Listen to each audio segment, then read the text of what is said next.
but I don't say it in a way where That's in the Bible. Yeah, but what I'm saying is I don't say it. This is why people don't confess stuff. That's crazy. Like, that's wrong. But when I'm saying it, just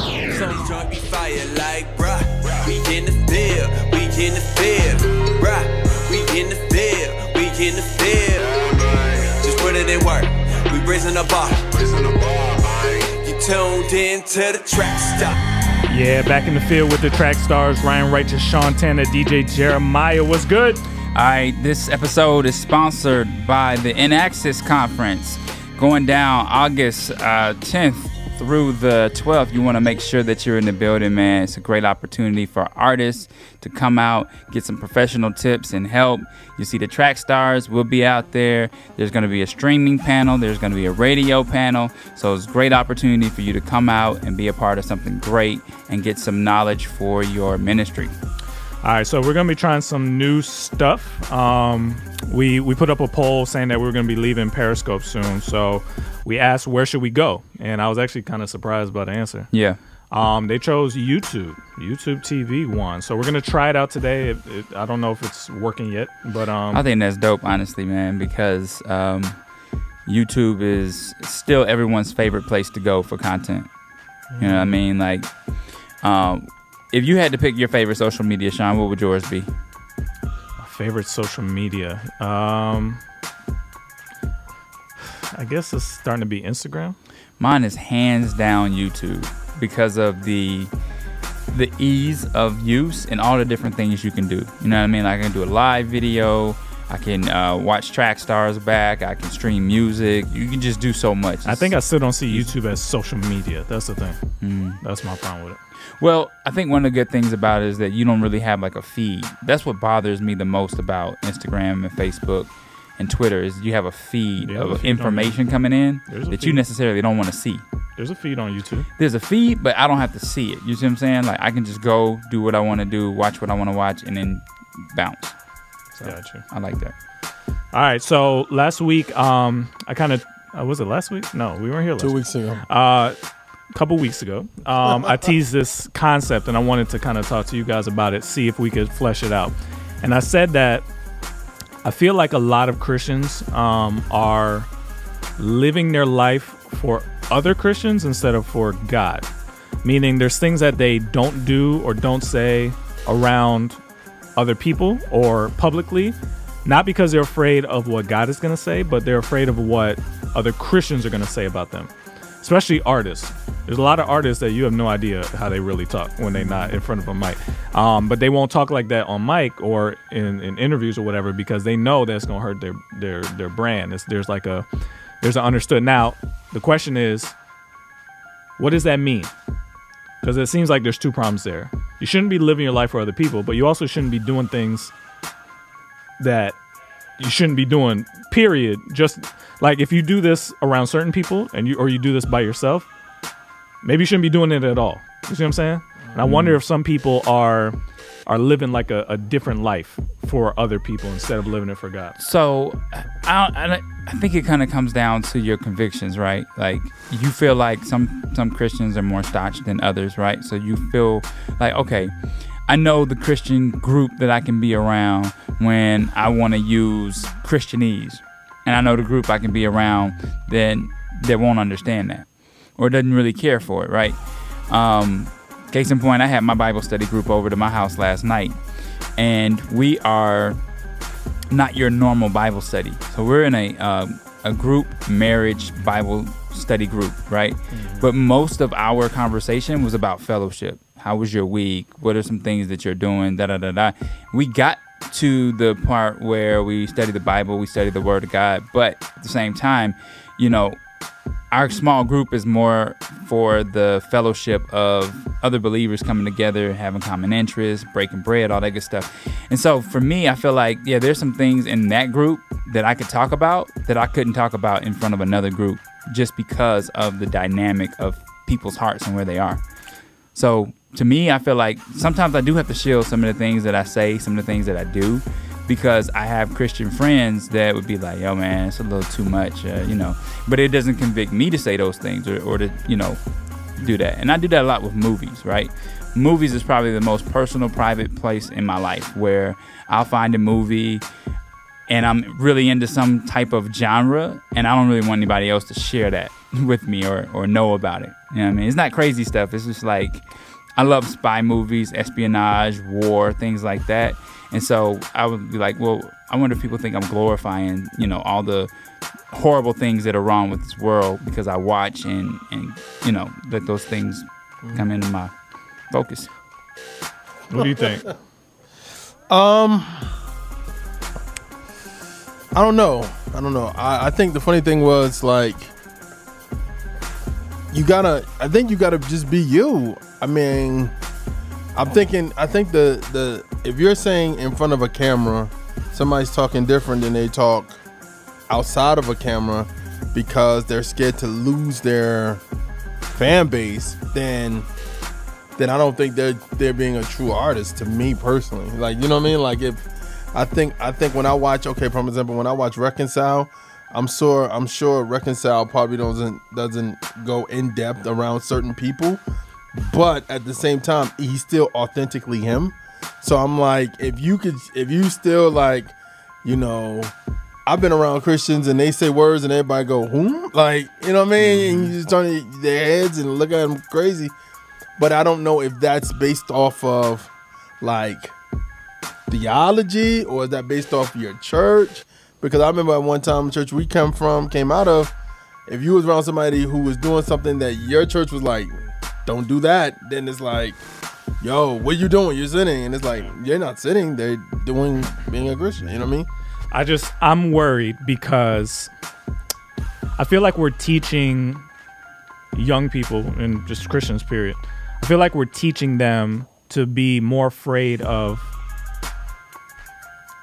the church and other Christians than we are to be genuinely in reverence of God. Yeah. And I know in my own personal development, I didn't really develop as a Christian until I personally got convicted to start living my life for God. Yeah. Where it wasn't something I was doing because, you know, like when we were in Destinations, Damien, I was afraid Damien was gonna, or I was going to get kicked off the team, or those kind of fears that get put on you by other Christians, or people are going to stop listening to your music, or you can get set down, or those fears kind of keep you in check sometimes, but that's not where it should be coming from. It should be what you do and shouldn't do should be based on God. I don't want to disappoint you. Yeah. You see what I'm saying? But those fears also can keep you. They can when you're young. Yeah. But even older, like, it can keep you, but you just got to put in your mind that those fears ain't God. And I think at times that's we the put problem. those fears as God. But if we teach people when they're young in the faith to be afraid of me instead of God, I feel like you're training them wrong, because when you're gone or something bad happens in their life or something pulls them away from church, then they revert back to what they really want to be. Yeah. Instead of developing that inner person to do what you're doing because of what God wants you to do. Yeah. You know what I'm saying? I forget what I was dealing with. It was some point right before I got married, and I can't remember what it was, but I remember going to a pastor and saying that, you know, how does God love me through this and love me through that? And I can't remember what it was. It might have been something I did wrong to somebody or something. And I was trying to get forgiveness from that person. And he was just kind of saying, like, you really underestimate the grace that God gives to his people. He was like, you can be put in a box, you can be put off to the side by other Christians. But when you think about the grace of God, it should overwhelm you with emotion that God loves you no matter what, and the love is unconditional. And to me, I feel like a lot of times when I mess up, I go with the grace of God being my redemption, then me going to my brother and being like, yo, I'm this, I'm that, I'm this, I'm that. What do you think? And then, you know, giving him an area to hold over me and say, hey, bro, like, you know, coming back to me on a regular basis and checking on me and saying, hey, bro, did you do that again? You didn't do this, you didn't do that, did you? And almost saying, like, man, you don't want to regret telling somebody something, right? But I think even dealing with that is, like, your fear is, I don't want him to know that I messed up. Because it's like, okay, prime example, you can mess up, or you could make a mistake, you can sin, and you can go to God easily. But for some other people, it's hard for me to say, go to you and be like, yo, man, I messed up because I'm But more about thinking again, about what you're gonna. this say to doesn't me. eliminate accountability. The reason why that's hard is because sometimes you can kind of mystify God and be like, oh God, I'm sorry, but you don't really care. But when you got to go and talk to a leader or your friend and say it, it's like then it hits home. So there's value to that. I'm just saying that the people who are responsible for you, they really should be helping you develop that same feeling when you talk to God. If you don't have a reverence when you talk to God and you don't see your private moments as something that are also important, then you're not developing as a Christian well. It shouldn't just be because what other people are going to say. You see what I'm saying? No, but I think I'm thinking that Christians probably feel like for some churches, I don't like when we say Christians like second nature, but like we're not. But I think at certain times I see that the fact of it's more scary for some Christians to talk to somebody about something, then it's easier to go to God because God is grace. He is forgiveness. You don't supposed to play with grace, but at the same time you can feel like, wow, I prayed, I felt forgiven, and boom. Versus, yo, man, what you gonna do? What you gonna do about it's like a difference, like. And then you also got to think about pride too, right? Yeah. Like you may be so prideful to the point where if you go to someone, you know what I mean? Like you're like, oh man, this person.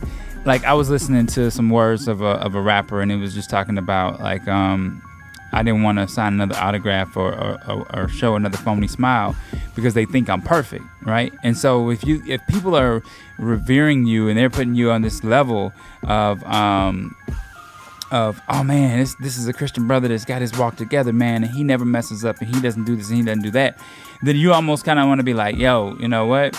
While I'm dealing with this, while I'm working on me, I want you to continue to believe that about me, right? And so it's crazy that people like my wife's book put me on a pedestal where I was like, God, I gotta live up to this. Sure did.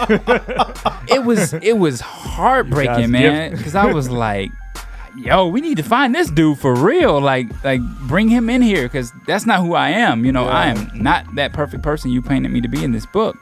And so to me, it's just like, wow, that's a lot to live up to.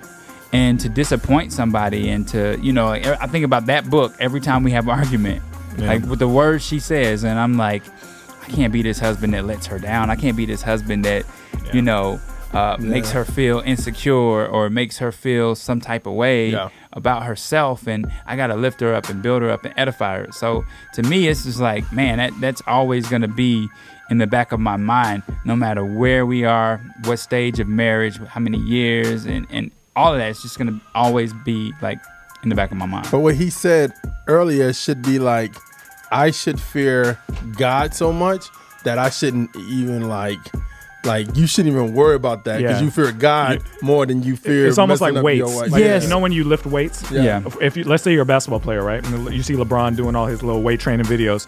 What you're hoping to do is you're trying to train so hard that the game is easy.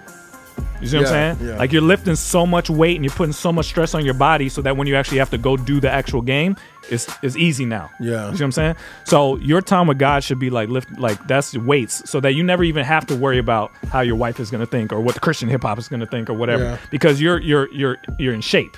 You see what I'm saying? And those accountability checks are just there as safety nets just in case you lose your mind. But they shouldn't be relied upon. You see what I'm saying? Yeah. But I think some people they could use that to take grace to the extreme. You know what I mean? Like they could take a situation where it's like you're hearing stuff about them and it's like, dang, like, bro, you really playing with grace. You know what I mean? Or she playing with grace. And I think that's one of those things where you got to be like, oh, you know what I mean? You don't want to play with grace, but at the same time, it's like when you feel like you're free or you feel like I don't care what people think or what Christians think, then it could be if the Holy Spirit ain't checking you. You know what I mean? This is the danger. This is the danger that I'm worried about. I'm worried that a lot of people are living this different life in public And they're only not doing certain things because of what they're afraid of what people are going to say in the Christian community. And eventually they just get frustrated. They're like, well, F this. Yeah. I'm doing this, this, and that. And I don't care what y'all think about such and such. It's like, whoa, what happened? Yeah. So that means that was already there. Yeah. You know what I mean? Yeah. So if you were only not doing all of that just because of what we would think, and now you're just fed up with us, that's the problem. And we really need to train people to be like, it shouldn't. If that's not who you are, don't even fake it. Not for me. Unless you really are trying. There's a difference between you're trying to do better, and you're like, man, hey guys, I struggle with this, and that. I'm doing my best. There's a difference with I'm a leader. There's certain things that aren't necessarily wrong, like drinking or this or that. But I'm not doing that because I don't want to let y'all stumble. And then there's a difference between I do this, I just won't do it for y'all because I don't want to lose my money. I don't want to lose my support. I don't want to lose my family. I don't want to be criticized publicly. That's different. I don't want anybody to be living that kind of life. If you're faking it just to kind of keep going, you shouldn't be doing that. But you got to understand why they're faking it. They're faking it because their fan base or the people that support them will look down on them for not saying just cursing or drinking, or if they're doing something sinful. But if they're not doing something sinful. But again, there's only two options. There's only two options. Either what you're doing is wrong, you need to stop. Yeah. Period. Or what you're doing is not wrong, and then you have two more options. If it's not wrong, you may not need to do it in public because you don't want people to stumble, like Paul was saying. Even though this is right, I still don't do it because I don't want you to stumble. Yeah. Or you need to just be honest and say, look, there's nothing wrong with this. Yeah. Nothing. So I'll give you a good example, right? A lot of people who watch the show know that me and Rick Sincere are in the same fraternity. Yeah. Right? And we don't refer each other as names when we're on the phone. We always call each other frat. And sometimes we let it slip out when we're on the show or we're, out hanging out or something. And I think we both have come to the point after we did that, should Christians be Greek, right? Oh yeah, that was bad for you guys. That was bad for us, right? But it was almost like we wouldn't let you all know that we were embracing the lifestyle, even if we were still embracing the lifestyle. You know, I call each other frat all the time. Yeah, but we don't go to chapter meetings, and we don't go out and hop on the weekends and do all that kind of stuff and stroll practice. But if we did do that kind of stuff after that conversation, we wouldn't let y'all know about it. Yeah. You see what I'm saying? Yeah. So it's like. But that's what I'm talking about. I feel differently about the fraternity now than I did when I joined the fraternity. Right? Because you finally agree. You still send them iota signs when we not here? We still do them in photos. Yeah, we still do them in photos. As a matter of fact, I think me and Rick took a photo for my birthday, and I think we did it in my birthday photo. But that's the kind of stuff I'm talking about. Yeah. Unless you're trying to not do something you think is right, but you don't want anybody else to stumble, right? That's different. But if you think something is okay and you're still not doing it because you're afraid of what other people are going to say, you either need to allow that to be confronted because you might be wrong about it being okay, or you need to be honest and say, look, this is who I am. I really don't see anything wrong with it. I don't even see anything wrong with it for you. Yeah. Like if it's really that level, then be honest about it. Like if you start hiding, you live a different life just because you're not on a Christian stage. Yeah, that's weird, man. Like you got to be the same. And I told you last time, there's certain words, and I don't know if people start daydreaming. Those are the only two words that I would say that I wouldn't say on here. But I think people daydream. They're like, oh yeah, he confessing. No, I really mean it. Like those are. But the only reason I don't say H and some people I can imagine, because that was on the Drake video. I bet some people watching like, what H? What is that? What are you talking about? Yeah. But I don't say that word because a lot of Christians think that's a curse word. I don't. You see what I'm saying?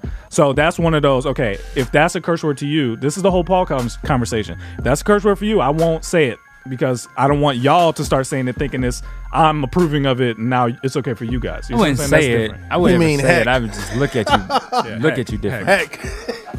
But you see what I'm saying? I really don't think there's anything wrong with that. So that's a different kind of thing. That's funny. That's a different kind of thing. But if it's something that I'm like, I don't see anything wrong with it. I don't think it's wrong at all. And I still don't do it because I'm afraid of what people are going to say. That's a weird place to be. Let's dissect why you don't see anything wrong with it. I don't. We doing that? Yeah. We've done this already. Christian curse words. Yeah, we've done it as a topic, but we never delve into why you. I think. Spotlight. Okay, let's do it. I don't mind. Go ahead. I don't see why it is. Yeah. I don't see why it is. Why is it? Is it based off how you say it? Like, Yeah. So, okay. So you know how. so how do One you of the feel? things I'm most guilty of, right, is taking the Lord's name in vain. But I don't say it in a way where That's I'm in the Bible. Yeah, but what I'm saying is I don't say it. This is why people don't confess stuff. It's crazy. Like, that's wrong. But when I'm saying it, so like when I'm saying it, I am not one of those people that is actually taking the name in vain. Yeah. I'm actually You're saying taking it it. in serious. Yes, I'm saying God, it please. to God. Like, oh Lord Jesus, help me, God. This is crazy, right? Yeah. And so, to me, you use that word, it feels like you're giving. Should we tell them what the word is? I'm talking about hell. That's what I'm saying. Yeah. Yeah, It's a real place, Yeah. and some people say it in conjunction with other words. I just personally don't see it as wrong. But the reason why I don't say it is, number one, because a lot of other people think it's wrong. So at some point you yield to say, okay, God, if these people think it's wrong, I don't want to let anybody stumble. Christians So should he's be saying- like he's television saying- shows. Like, you know how back in the day television shows was slowly, early, certain words you wouldn't say, then it was like, Oh, yeah. Yeah, I remember yeah, that progression. Me I too. remember the words that used to Yeah. not be allowed to be said, Yeah. and now it's just like, oh, okay. Yeah. I remember So, when yeah. I first heard the S word on television, I was like, wait a minute. Did Yeah. they- I was like, wait a did minute. I They just That say was that? not allowed. Not on TBS, right? What are we doing? Yeah. I was like, what? But yeah, but what I'm saying is that there's a lot of people who kind of live a totally different life off stage or That's off true. mic or off whatever, and you either need to decide is this right or wrong, and you need to open yourself up for criticism if you really think it's okay, because hiding it and living a totally different life. Again, unless you're doing it because you don't want other people to stumble, because again, a sin is a sin to different people, right? Like if you think something, it says if you have a doubt, it's a sin for you, because if you're not sure that God is okay with it and you do it, you're sinning, right? Even if it's not a problem. So I don't want anybody to do that. So if you're doing it for that reason, that's different. But I'm just worried that people are living this totally separate lifestyle or life that they're worried if it gets out, they're gonna get criticized. That shouldn't be the reason why you do or don't do something. It should be because you have a understanding and a relationship with God, and God has made it clear that it's wrong, not other people. You see what I'm saying? So God told you it's cool. It's like, y'all, you against us, right? Because you said. I don't know. I'll bring it to him. Okay, cool. I'll Because bring the it reason to I say that is because, you know, I think, here's where we're all guilty, right? If we use any type of substitute word, we might as well say the word. We're all guilty of that. I was thinking about that the other day. I was working on something in my house, and I poked myself, and I was like, crap. Oh, that hurt. You know, but any other word could have been, But why did you substitute? because there's no other word to say. Like, But why don't you say the real word? oh, because I didn't grow up around in my household. Right, The right, but words never sound But why good. don't you? Why don't I? I Yeah. think it's wrong. Right. Yeah. That's what I mean. The reason you're not saying is because between you and Jesus, you think it's Yeah. wrong. Not because yeah. Chris is going to think it's wrong or Ernest is going to think it's wrong. Yeah. You personally don't think it's wrong. You think it's right. Yeah. That's what I like. That's a relationship between you and Jesus. If God gives you that tingle in your heart that says, "Don't say that. I don't want you to be saying that." That's important. You should be developing that relationship with Him to say, "I'm doing this for you, not Yeah. for them." But see, we've had this conversation Yeah. before, and it really kind of just hits a brick wall because there's so much that we do that we probably, if we think about it, make us feel convicted by the Holy Spirit, and we do it anyway. You know what I mean? Like, just give an example of Jeremiah's bachelor night, right? We went out to a movie, right? It was rated R. It was rated R. What was this? Did I? You organize took this? us, yes. You Yeah. took Oh, I us. did. Yes, you took us. You organized it. You planned it, and you He paid was the for best. it. He was the right? best man. What was it? The I was- night before Jeremiah's wedding. I was young, you know. I don't even know what Oh, movie that it was was. 4 years ago. You know, I was in my walk 4 years ago. Don't even compare it. But I'm a all I'm new- saying I'm a new is, man. What movie was it? it was 3,000. 300. 300. Oh, the- I don't even feel bad about that. right, but Part what- 2. It Part had two. some stuff in Oh, it. okay, part two. Yeah, part two. I feel bad about that. But all I'm saying is, you know, it's somebody in that car. Like, wow, somebody really in that like car. the Somebody in party. that group probably didn't want to see a rated R movie. Maybe. Probably And I was may have against led them rated to R movies. Stumble, yeah. I might It have. wasn't that we made it stumble. It was I they didn't think did we it knew what was in it. and they I knew think- it was a conviction. I think we thought it was. There was some questionable stuff in the first one, but it wasn't that bad. Yeah. So you were expecting Yeah. the same thing. So here's my question and final question: you add an A to it because I think that's what make it a little bit more What do you mean? to hell. NAH. NHA. Are you saying No, do you have A or an NAH? A at the end. You know when I've heard that a lot. A lot of Christians use that one. I don't say that, but it's not because I just Okay, I don't ever okay. think of saying that. But yeah, so I don't, even around them now, I don't say it because I realize it's triggers. It's a trigger for them and they really see it. Like when we were growing up, we used to get in trouble for saying darn, right? Yeah. And some people have no problem with that. But Yeah. in my house, if my sister said that, there was a problem. If I said that, it was a problem. So Andrew remembers, like it was a problem. So that word became a sensitive word for us. Was You your see what I'm parents the saying? type of parents if you had friends over and they said darn, would they be in trouble too? I don't remember. I don't think so. We didn't say B-U-T-T, and I still don't to this day. Yeah, so some of that could be just training, but you have to go before God and say, okay, what's actually, like, based on your word, based on what you're telling me, what is actually what you want me to live like? Not based on, if other people may be too strict, other people may be too loose. I don't care what they think. Yeah. What do you want from me? That's what everybody's goal should be. Whenever I fell into a temptation or whatever, it was an internal like alarm clock that went off that was like, God is telling me this, not just because I'm worried about what other people are going to think. You see what I'm saying? That's what you should be developing. That can keep you from harm because it shouldn't be if Ryan wasn't there or Jeremiah wasn't there or whoever's not there, then what? Yeah. You have to be building up your own fortification for that stuff. So that's the only thing I'm worried about. Okay, man. All right, man, let's get back into it. All right, so we got YouTube popping right now. YouTube live chat is going off, so seems like this is a good idea. Is your so boy far. in there? Is your boy there? Oh, I expect him to join at some point in the future. That'll be fun. So Periscope is 1:30. Watch. Periscope is still going. YouTube Live is still going. What we're gonna do with YouTube Live is eventually we're gonna phase Periscope out at some point. Maybe not soon, but at some point. And what we're gonna do with the YouTube live chat, because what we're afraid of is we still have to edit these videos and put them out for real on YouTube, and we didn't want to dilute that audience. So I'm asking everybody who watches live still support the clips because the clips are what people need to see. That's what get us in the face of people that need to hear what we're talking about. So still support the clips. But we're gonna make it live, the live version available for 24 hours or a day or the rest of Saturday, whatever. And then it'll be available for Official Universe. So if you want to join the Official Universe, it's super simple. You get a free t-shirt. After the first month, you could cancel it. If you stay on it, it's $5 a month. It's just to help support what we're doing around here. And you get to guys are like our super supporters. We ask you for advice and all that kind of stuff. So if you want to know more about that, hit us up, trackstarz.com. All right, let's get back into it. Let go. Hey guys, Miracle here. Thank you so much for watching that episode. Make sure you go below, like it, subscribe, click the bell, and make sure you follow us on all forms of our social media. Also, check out our website and be sure you spread the word. We'll see you next time. We know not what we doing. Screw that, they know, let them have it, do it. Okay, I'm erratic, prove it. Never mind, got a mind that'll wind up with me in a lineup behind bars with these bars. Okay, my time's up. Team Freedom. Yeah. We not through yet. All right. Trackstarz Music presents. Turn my volume up, turn me off.